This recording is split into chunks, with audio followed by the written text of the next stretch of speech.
Assalamualaikum dan selamat petang kepada murid-murid. Hari ini bersama Cikgu Azena. Hari ini kita akan ulang kaji kertas objektif dan subjektif kertas pengajian am. Okey.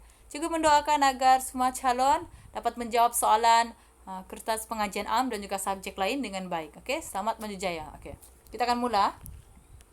Bahagian A, soalan nombor 1. Yang manakah ciri Malaysia sebagai sebuah negara yang berdaulat? Pertama, sistem ekonomi yang kukuh. Kedua, penduduknya yang berbilang kaum. Ketiga, sistem pemerintahan yang berubah. Dan yang keempat, berautonomi sepenuhnya dalam mentakdir negara.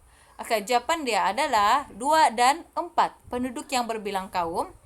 Dan yang keempat, berautonomi dalam mentadbir negara. Kenapa 2 dan 4? Pertama, penduduk yang berbilang kaum.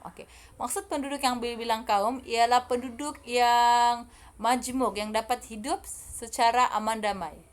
Dan di negara kita menerima semua penduduk, penduduk dengan dengan sikap yang terbuka dan saling menghormati antara satu sama lain. Yang jawapan yang keempat, berautonomi sepenuhnya dalam mentadbir negara. Maksud autonomi ialah dia mempunyai pemerintah kita rakyat Malaysia. Pemerintah kita yang di Pertuan Agong, kita punya Perdana Menteri dan dia punya ahli kabinet dan juga ahli-ahli yang kementerian lain mempunyai berkuasa sepenuhnya dalam mentadbir negara. Kita tidak dipengaruhkan oleh kuasa negara lain. Maknanya bangsa kita sendiri, bangsa Malaysia kita yang mentadbir negara kita. Jelas. Yang kedua, yang manakah benar tentang keahlian ahli majlis raja-raja?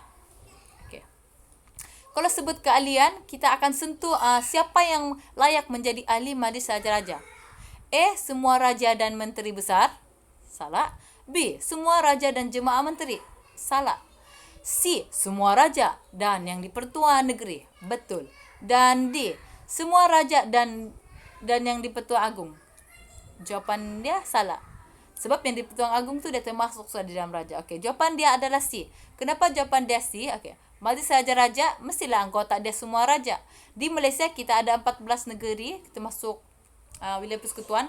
9 negeri adalah negeri yang beraja. Manakala 4 negeri adalah dia tidak beraja dan dia punya ketua negeri diketuai oleh yang di Pertuan Negeri, iaitu Sabah, Sarawak, Pulau Pinang dan juga Melaka.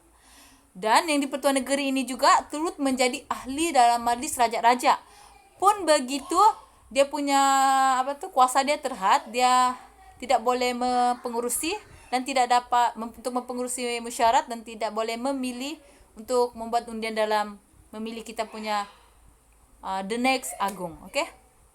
Adalah tugas-tugas dia. So jawapan dia betul, siapa yang menjadi ahli majlis raja adalah C. Semua raja dan yang di-Pertuan Negeri. Yang ketiga, pernyataan dia. Puan Y berkahwin dengan seorang warga negara Malaysia. Poin kedua, pernyataan kedua. Beliau mempunyai anak yang berusia 15 tahun. Puan Y dan anaknya memperolehi kewarganegaraan secara A. Masukan, B. Pendaftaran dan C. Pencantuman wilayah dan D. Kuasa undang-undang. Jawapan dia adalah B. Pendaftaran. Sebab dia akan mendaftar dengan majlis kita punya JPN negara. Sebab dia bukan warga negara kita. Sebab warga negara dia adalah suami Puan Y. Yang soalan keempat. Yang manakah benar berkaitan pembagian kuasa perundangan antara kerajaan persekutuan dengan kerajaan negeri? Senarai persekutuan, A. Ubat dan kesihatan. Senarai bersama, kebajikan masyarakat. Dan senarai negeri, muzium dan monumen. Jawapan dia adalah A. Kenapa A? Sebab untuk senarai persekutuan, ubat dan kesihatan memang kita memang diurus oleh kerajaan persekutuan kita lah. Kedua, senarai bersama maknanya kita mengurus persekutuan dan negeri, dia saling berhubungan saling bergantung untuk mengurus kita punya kebajikan masyarakat. Okay? Dan untuk senarai negeri, muzium dengan monumen, iya, sebab dekat negeri, setiap negeri dia ada warisan, dia ada muzium tersendiri dan perlu diurus oleh kerajaan negeri tersebut. Okay. Soalan yang kelima. Tempoh pengisian kursi parlimen di Sabah apabila ahli parlimen hilang kelayakan ialah B. Yes, jawapan dia adalah B, 90 hari. 90 hari. Berbanding di Semenanjung dia 60 hari sahaja. Kenapa wujudnya perbezaan ini? Nanti cikgu cari lagi, okey? Sebab itulah nanti kita bincang, okey? Kalau di Sabah tempoh pengisian lepas 90 hari kita perlu buat pilihan raya, okey? Kalau di Semenanjung lepas 60 hari boleh terus buat pilihan raya. Okey, soalan ke-6. Okey, dia bagi perkara, dia suruh kita padankan. Okey. Perkara 1, calon X mendaftar secara pemilih. B, pengundi pos bermastotin di dalam persekutuan. Dan ketiga, proses pilihan raya penyeraan borang secara borang penamaan calon. Okey, so jawapan dia nombor 6 adalah B. So kalau B kita tengok dekat X, B kalau X mendaftar secara pemilih. So dia secara pemilih. So dia merujuk kepada pengundi pos. Okey, kalau Y bermastotin di dalam persekutuan. So di nomor 1. Kalau X penyeraan borang penanaman calon. So nomor 3. So jawapan dia adalah B, okey? Okey, nomor 7. Yang manakah merupakan bidang kuasa Dewan Negara terhadap undang-undang yang diluluskan oleh Dewan Rakyat? Okey. Jawapan dia adalah apa jawapan dia? Jawapan dia di sini adalah D, menangguhkan rang undang-undang. Okey. Maknanya lepas sudah Dewan Negara, lepas kita sudah bahas dekat Dewan Rakyat, okey. So Dewan Negara ni dia boleh dia boleh menangguhkan rang undang-undang itu sebelum dibincangkan ke next level. Okey. Nomor 8, Mahkamah X ni Mahkamah X ni confirm kalau remaja dia mestilah mahkamah kanak-kanak. Okay. Mahkamah X membincangkan seorang remaja yang berusia 13 tahun yang ditahan kerana mencuri di sebuah kedai runcit. Pernyataan tersebut. Yang manakah berkaitan dengan pembicaraan di atas? A. Keputusan Mahkamah X adalah muktamad. B. Pembicaraan akan berlangsung di Mahkamah X secara terbuka. Dan C. Dua penasihat akan turut serta semasa pembicaraan di Mahkamah X. Dan di remaja akan dijatuhkan hukuman apabila Mahkamah X mendapati dia bersalah. So jawapan dia adalah sini C. Dua orang penasihat akan turut serta semasa pembicaraan di mahkamah. Okey, Mahkamah X ni kalau remaja ni berumur 12 tahun, tarifan kita 12 tahun hingga 18 tahun. So karena remaja yang dalam lingkungan ini yang melakukan kesalahan akan dihadapkan ke mahkamah kanak-kanak. So akan ada dua penasihat akan turut serta semasa pembicaraan di mahkamah kerana kanak-kanak ini masih lagi remaja ini masih lagi dalam tempoh remaja yang belum mencapai tahap kematangan. So perlu adanya orang dewasa untuk turut serta mereka, okey? Okey, nombor 9. Yang manakah persamaan kuasa antara sultan dan yang di-Pertuan Agong? A. Memperkenankan pengisytiharan darurat? Tidak, hanya yang di-Pertuan Agong. B. Memperkenankan pelantikan jemaah menteri? Tidak, yang melantik adalah yang di-Pertuan Agong juga yang menuliskan. Dia kasih perkenan. Okey. Okey, dia mau cari persamaan tahu sultan dan kita punya yang di-Pertuan Agong. Di-Pertuan Agong tu kita punya ketua negara. Dan ketiga, melaksanakan tugas sebagai ketua agama Islam, betul. Dan keempat, memberi anugerah pangkat dan bintang kebesaran, betul. So jawapan dia adalah D. Itulah persamaan mereka. D, okey. Okay, nombor 10.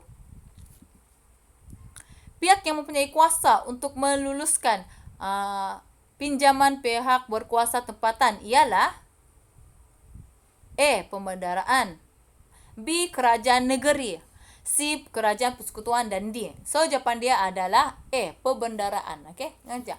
Kalau pihak yang untuk beri kekuasaan pinjaman PBT, pihak berkuasa tempatan adalah pembendaraan. Ingat ah? Oke, nomor 11. Tujuan penubuhan badan penyelaras antara kerajaan persekutuan dengan kerajaan negeri adalah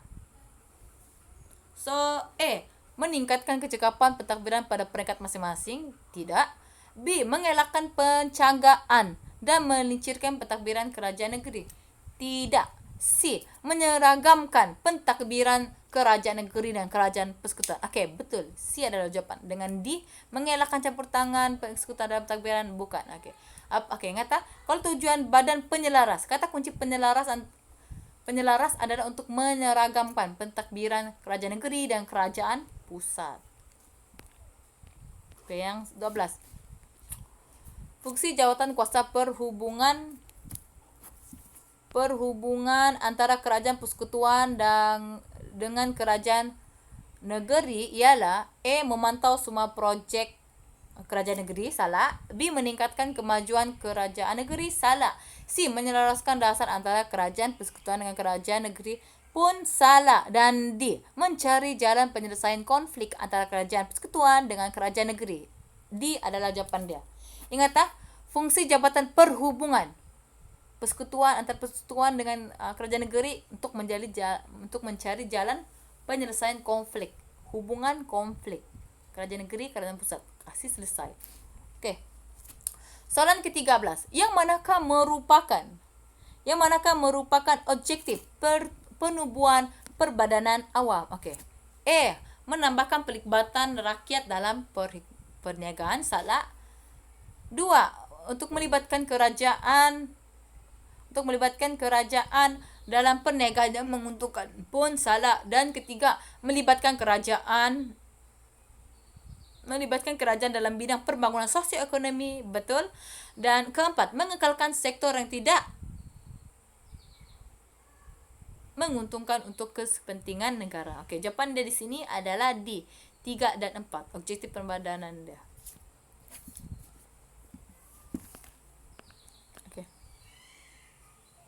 Yang manakah melambangkan soalan 14, yang manakah melambangkan takbir urus baik dalam perkhidmatan awam? A. Proses kerja yang jelas. B. Peningkatan peruntukan. Dan C. Penambahan pembabitan rakyat. Dan D. Pengurangan pembaziran tenaga kerja. So, jawapan yang betul adalah A. Yang melambangkan tabir urus yang baik dalam perkhidmatan awam ialah proses kerja yang jelas. Makanya kita tahu jalan kita sebagai pelanggan, kita sebagai rakyat, apabila kita pergi dekat jabatan-jabatan perkhidmatan, kita tahu, kita nampak prosedur dia, dan pegawai dia pun dapat menjelaskan proses kerja atau proses urusan dengan jelas kepada kita. Dan ke-15, soalan terakhir, penyataan. Poin 1, permohonan lesen perniagaan dipendekkan. Poin kedua, urusan dengan agensi kerajaan dipermudahkan. Penyataan di atas merujuk kepada ciri takbir urus yang A. Telus, B. Cekap, C. Responsif, dan D. Accountability. Ingat jak, kalau dia punya pernyataan kan, dipendekkan, dipermudahkan, menjimat kos, merujuk kepada cekap. So, jawapan di sini adalah cekap. Okey. Beza cekap dan juga beza dengan berkesan. Okey. Kalau berkesan, kita melakukan satu kerja itu mengikut aliran proses yang telah ditetapkan, berdasarkan dia kuasa yang telah ditetapkan lah. Manakala kalau cekap, kita melakukan kerja itu dengan lebih mengikut kita punya kemampuan yang lebih baik. Maksudnya kita dapat menyebabkan masa proses dengan kos semua. Itu ingat murid-murid? Okey. Seterusnya bahagian B. Okey, kalau bahagian B dia ada 15 markah juga. Okey, kalau bahagian B adalah soalan struktur. Okey, soalan 16, berdasarkan raja dibawa, pilih 3 kuasa perundangan yang dilaksanakan oleh yang di-Pertuan Agong sebagai ketua negara. Ada so antara yang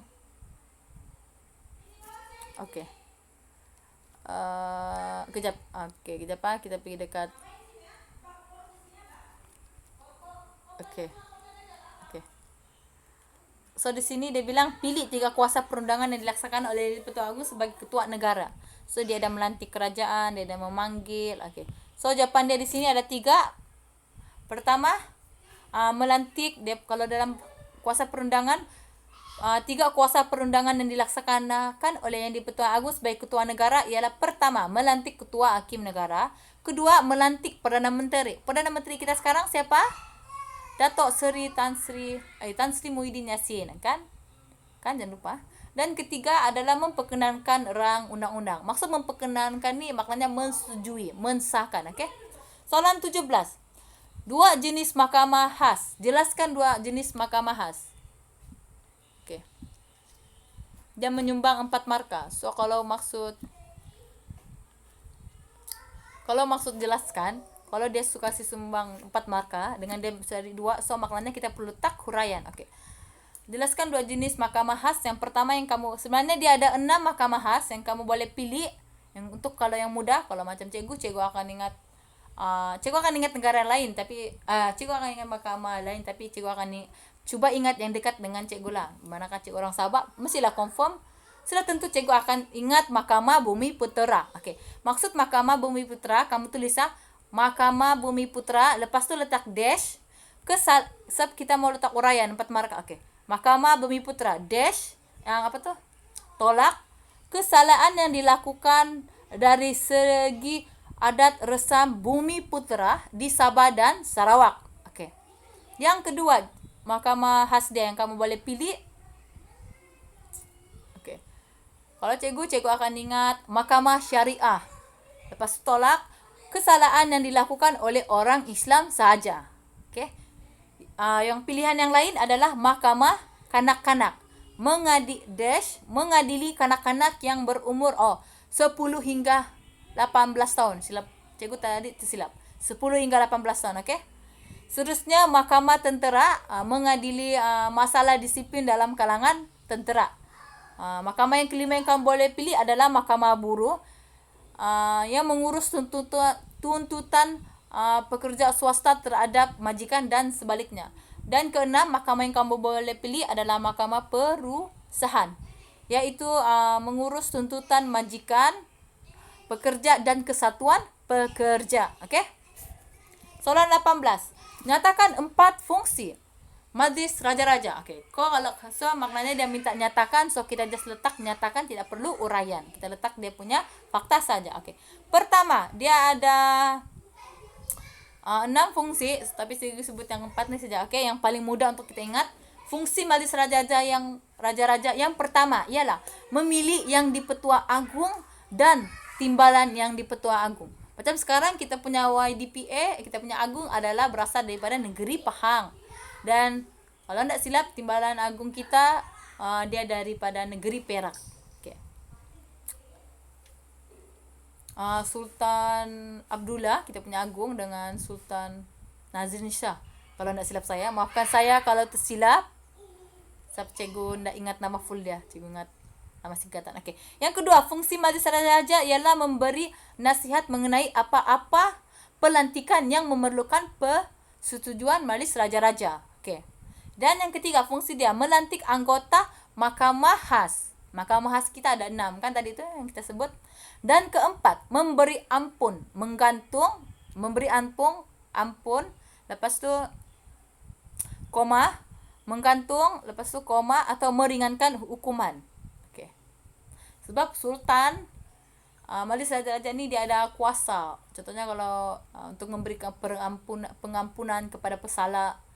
Tapi dia ada kriteria dan prosedur dia lah. Okey. Seterusnya soalan 19. Berikan 4 kesan kelemahan sistem penyampaian hikmat awam. Okey, 4 kesan. So nyatakan, so kita just letak dia punya idea. Okey, yang pertama, wujudnya budaya kerja yang negatif. Betul? Dan kedua, banyak aduan dalam komuniti. Betul. Dan ketiga, merosakkan kepercayaan daripada rakyat. Betul. Dan keempat, usaha pembangunan negara terjejas. Okay. Cara mau ingat, ingat tak? Kalau kelemahan, dia merujuk perkara negatif. So, kalau kita sambung, kelemahan dalam sistem penyampaian hikmat awam. Maknanya, apa tu? sistem kita menyampaikan, kita berkongsi informasi, maklumat yang betul kepada rakyat, kita punya pengguna. Tapi kalau tidak disampaikan baik, wujudlah macam tadi, wujudnya budaya kerja yang negatif, banyak aduan. So kita seterusnya merosakkan kepercayaan rakyat dan akhirnya usaha pembangunan negara pun terjejas. Okey. Sekian saja ulang kaji soalan objektif dan subjektif. Apa-apa soalan boleh komen di ruangan di bawah, dan semoga video ini dapat memberi manfaat kepada semua yang menonton. Okey, selamat maju jaya. Sekian, terima kasih. Assalamualaikum.